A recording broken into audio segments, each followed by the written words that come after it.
So let's just recap. We're in 525 BC.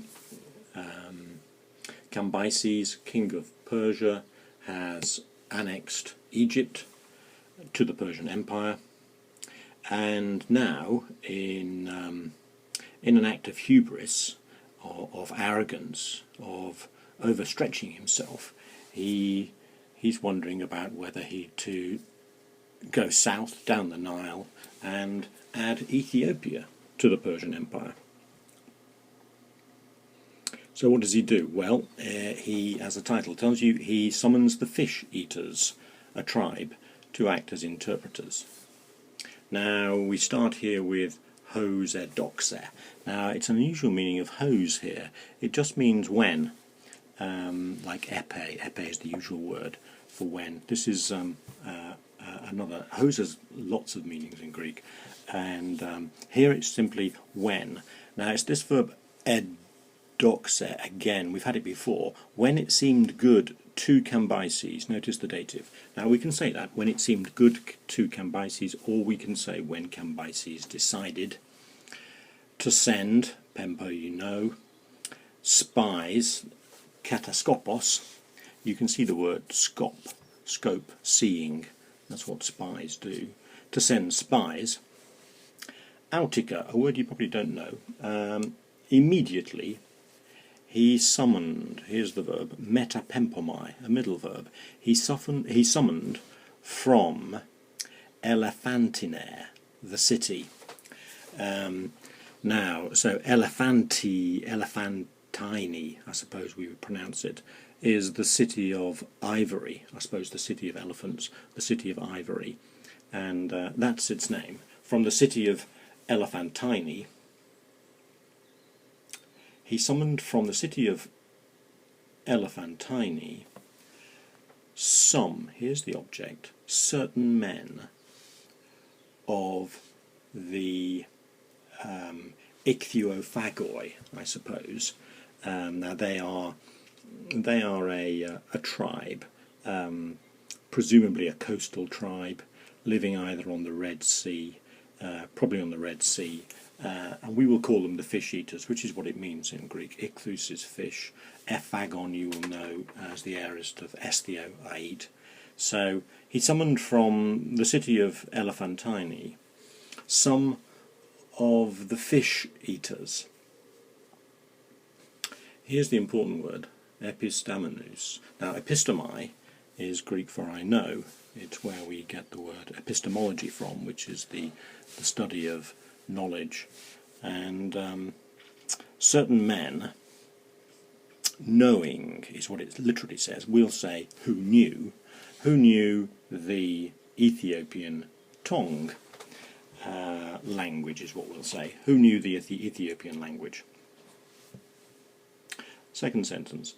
And when they arrived, so they've been summoned to meet Cambyses, he sent them to the Ethiopians,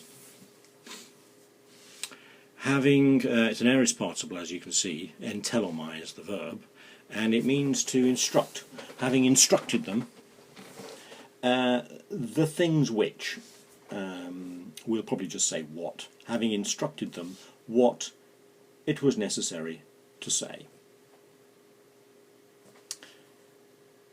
Bearing gifts, doratharontas, bearing gifts, or bearing in actual fact as gifts, it's in apposition, bearing as gifts, and then we have a list here of the gifts which the fish eaters will take to the king of Ethiopia.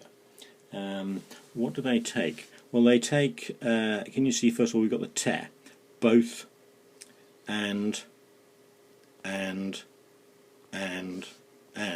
So we have here a list. It's what we call polysyndeton when you have lots of and. It gives the sense of a large number of gifts. So what's the first thing? There's a purple, this is a colour, a purple robe. We have to remember that brightly coloured clothing, and the dyes which produced these bright colours were much rarer in the ancient world than they are today, and would be very expensive and very valuable.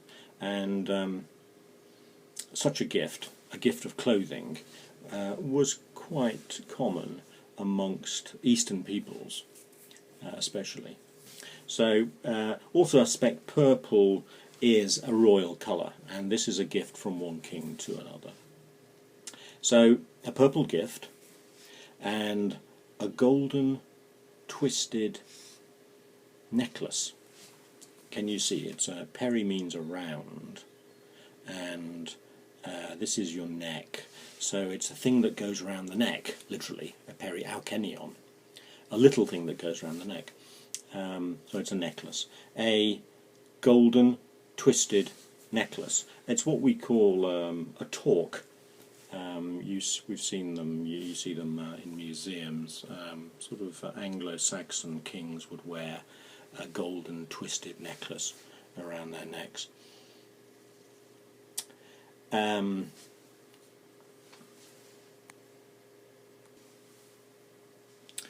And bracelets, it's a neuter plural, celia, and alabastron, an alabaster jar muru, of perfume, or I suppose we might say of myrrh.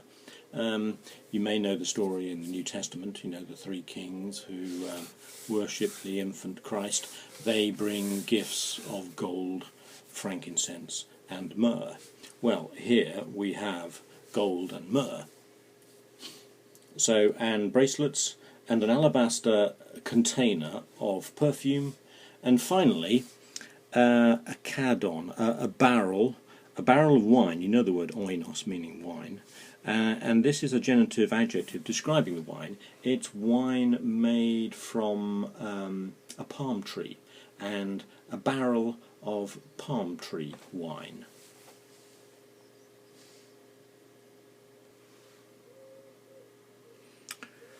So what does he say? Herodotus describes the customs of the Ethiopians. So these Ethiopians are said, now notice the legontai, it's a passive, you know, lego meaning I say, legontai is the present passive. They are said to be. Now notice the significance of this passive here. Herodotus admits that there is some doubt about this story. He doesn't admit it explicitly, but the passive voice is very significant. Herodotus doesn't vouch for it himself. He's recording what other people say. These Ethiopians are said to be megistoi. Now it's a superlative, you know, mega meaning big. This is megistos, meaning very big. I think we're going to say very tall. These Ethiopians are said to be very tall. In fact, it's not actually very tall, is it? It's the tallest and the most beautiful of all men. Now notice the superlatives then, and the pantone at the end of the sentence there. It's quite emphatic. It's what we call an intensifier. They are the tallest and the most beautiful of all men. And you know, we would, you heard me there trying to emphasize the word all by my intonation. Well, Herodotus does it really by the position of pantone there at the end of the sentence. I rather see them, I don't know if I'm wrong, but I rather see them like Maasai warriors. They are, we see Maasai warriors, and they use spears. Now, in actual fact, we will see that the chosen, the preferred weapon of these Ethiopians is the bow. But that's how I see a tall,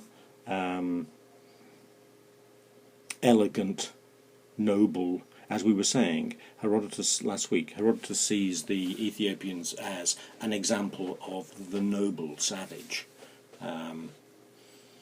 Primitive people, but uncorrupted by the world. So, here's the verb. kraamai. It's a verb you won't know. It means, it's a middle verb, obviously, and it means to use, and it takes the dative case. That's why nomos here, at the beginning, is the dative case.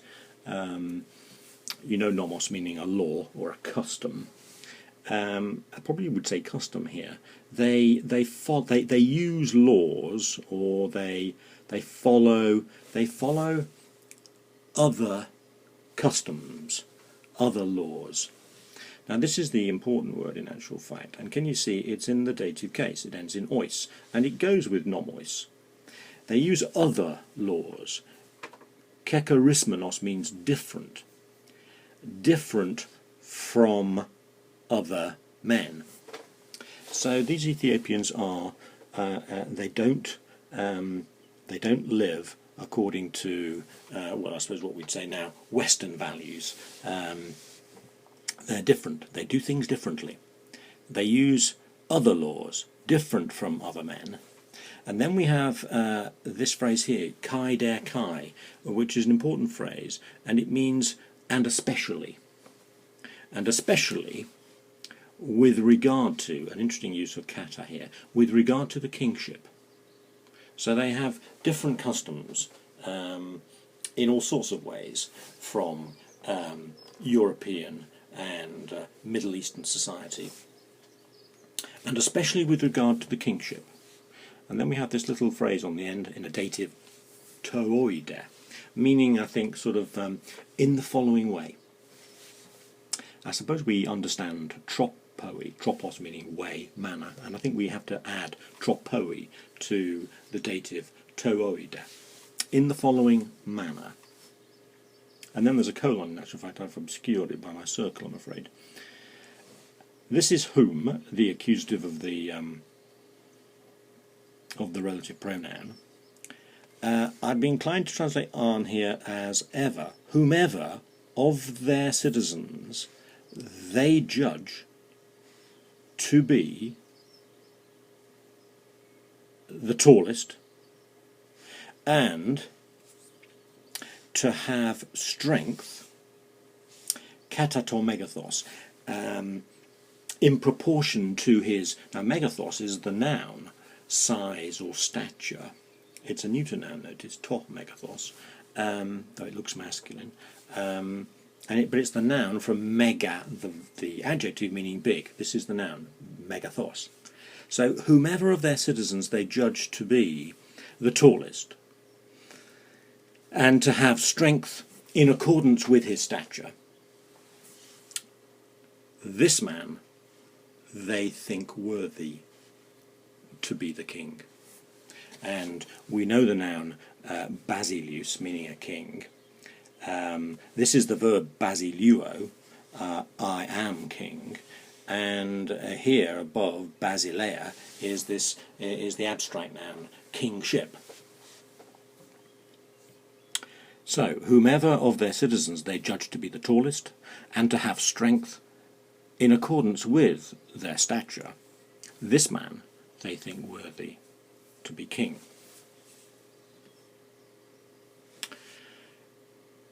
To these men, therefore. Now, notice in actual fact this particle here, der. Now, it's a favourite particle of Herodotus's. A particle is, I suppose as the word suggests, it's a small word. It's usually only got 2 letters. The most common particles you know in Greek are men and der. But der is another common one.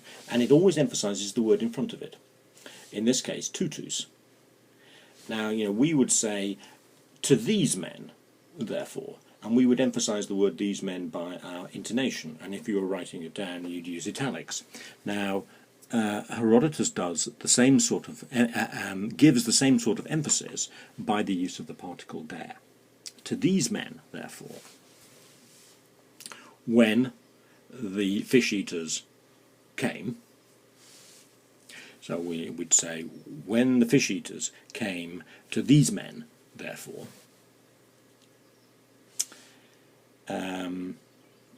giving, it's a participle clearly, the gifts, to the king of them, we would say to their king, they said these things. Neuter plural will probably say something like the following. They said the following.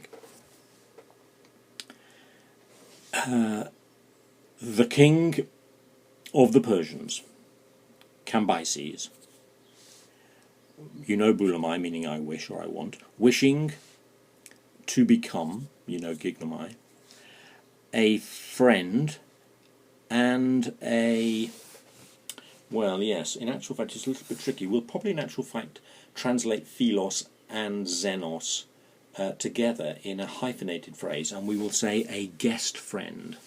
Now, a guest friend, in Greek the abstract noun is xenia, and guest friendship was an important concept in the ancient world. It was a very strong bond which men of equal status but from different communities would enter into.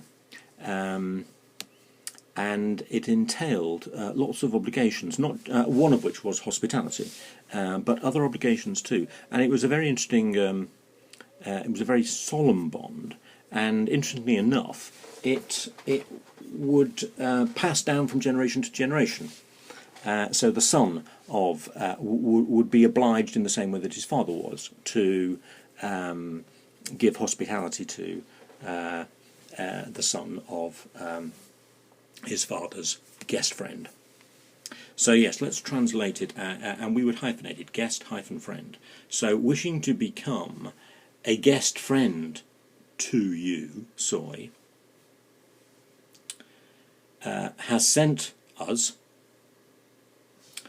ordering us, we have to supply us again, hermos, literally to come into words.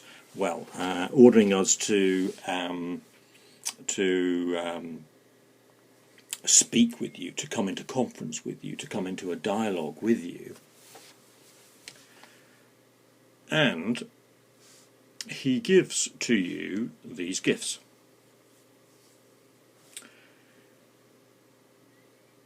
Dative hois, in which he himself, so yes, hang on a sec, this is the verb herdomai, and it means to enjoy, and it takes a dative.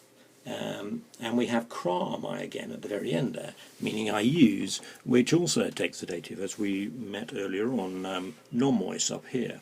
Okay, so that's why hois, the relative pronoun, is in the dative case.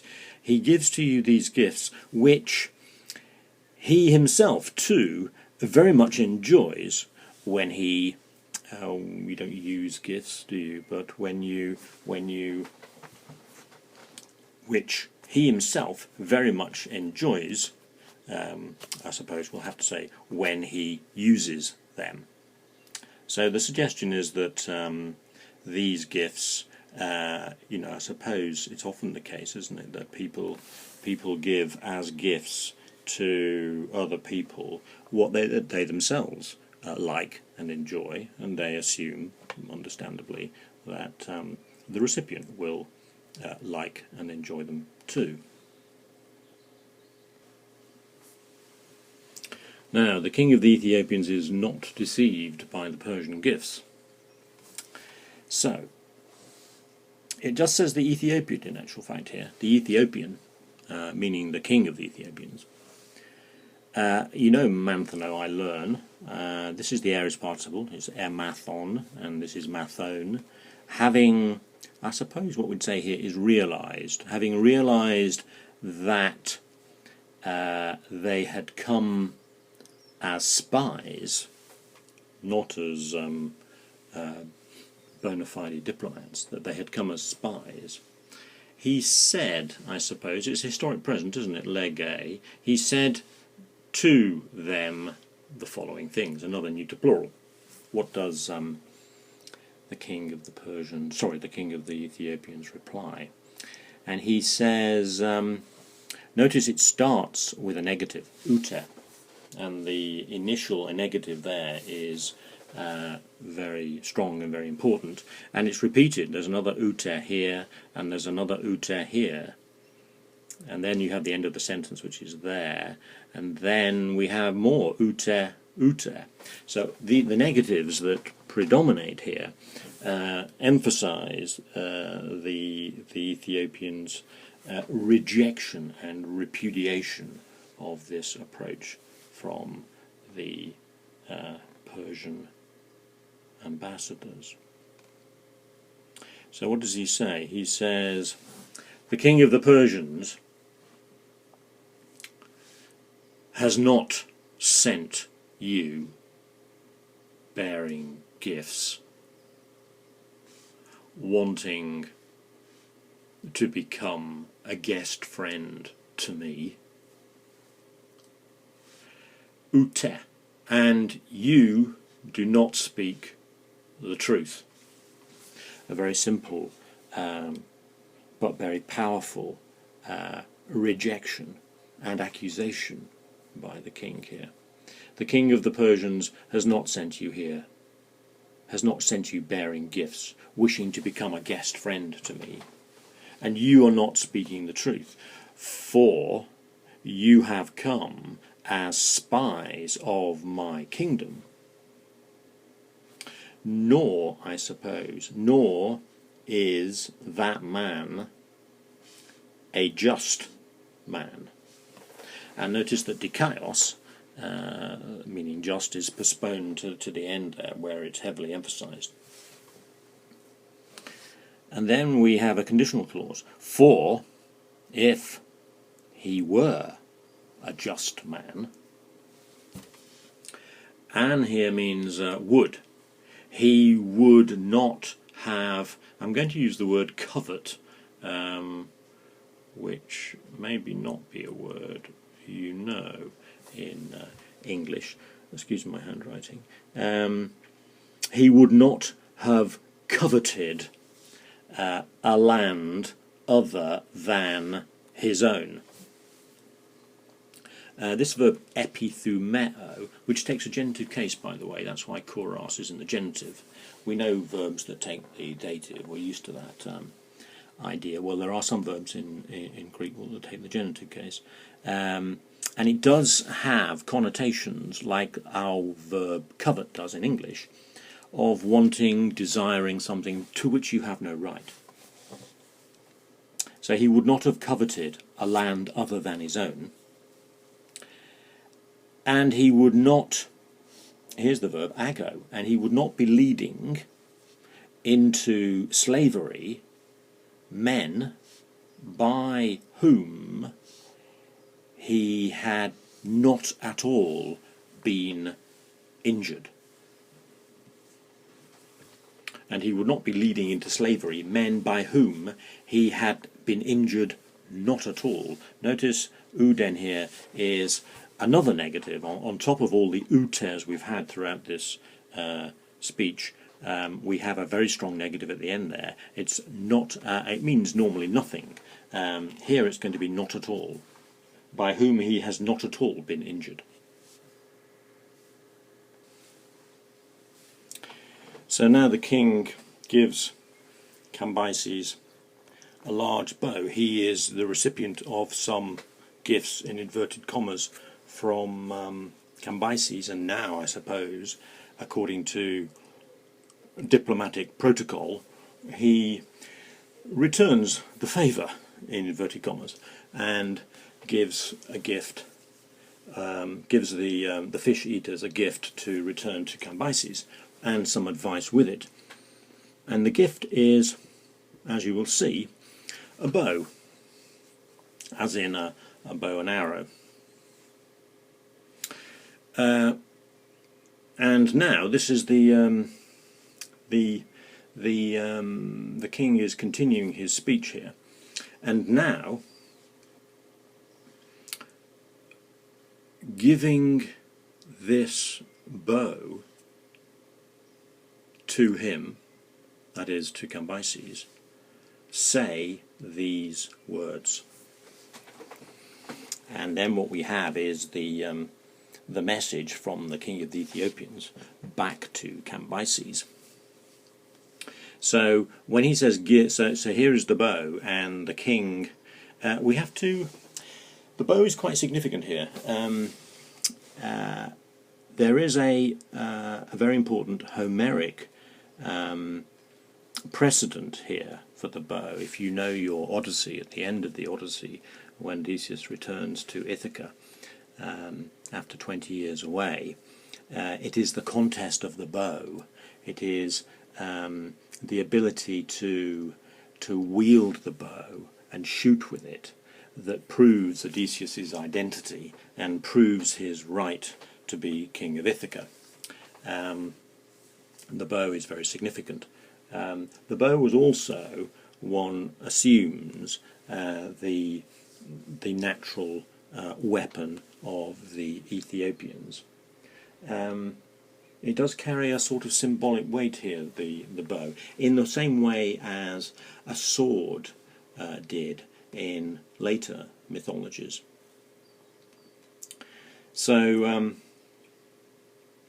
what does he say? And now, this is a participle, giving, but we'll probably translate it as another imperative with legate, and say, give him this bow, and say the following words. Now what is it? What is the message that they are to take?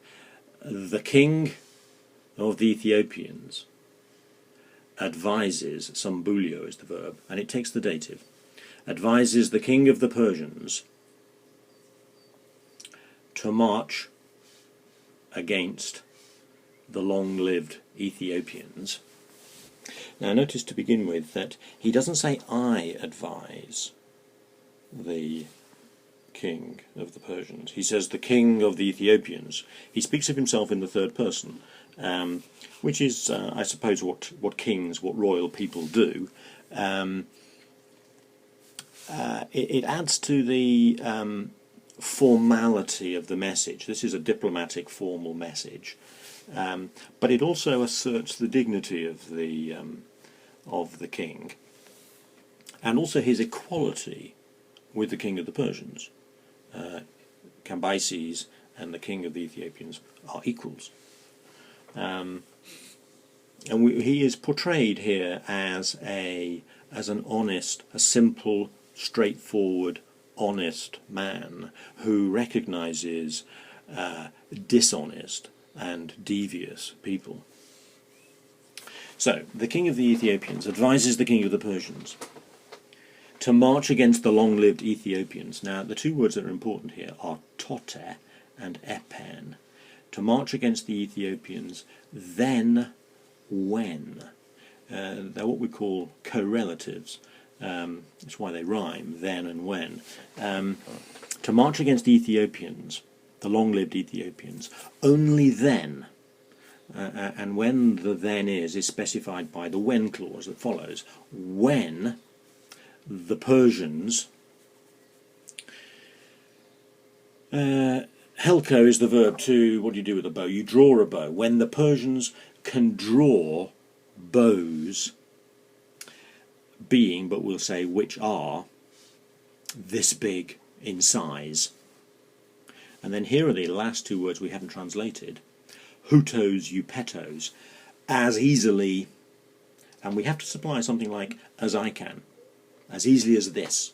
And we must assume that the king at this point draws the bow, and we must assume that it's a very large bow, as befits a very large, tall man, and he draws the bow in front of the fish eaters, the Cambyses' representatives, to demonstrate his skill. March against the Ethiopians only then, when the Persians can draw bows that are this big in size, as easily as I can. Now, obviously, this is a challenge. It's, I suppose it is. It has connections with sort of King Arthur and Excalibur, isn't it? You know, and who can draw the sword from the stone? Until this, the word time, chronos, is missed out.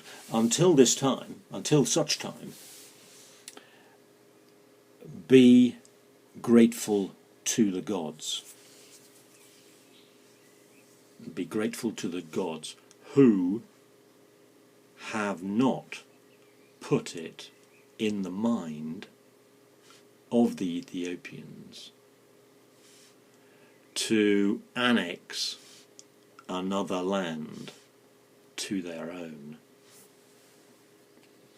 So here, the king of the Ethiopians explicitly accuses Cambyses of aggressive expansionism. And notice that there is a sort of restrained anger here and a dignity in the king. He says to Cambyses, "You're lucky, Cambyses, that we are honourable, God-fearing folk, because otherwise we'd be coming after you."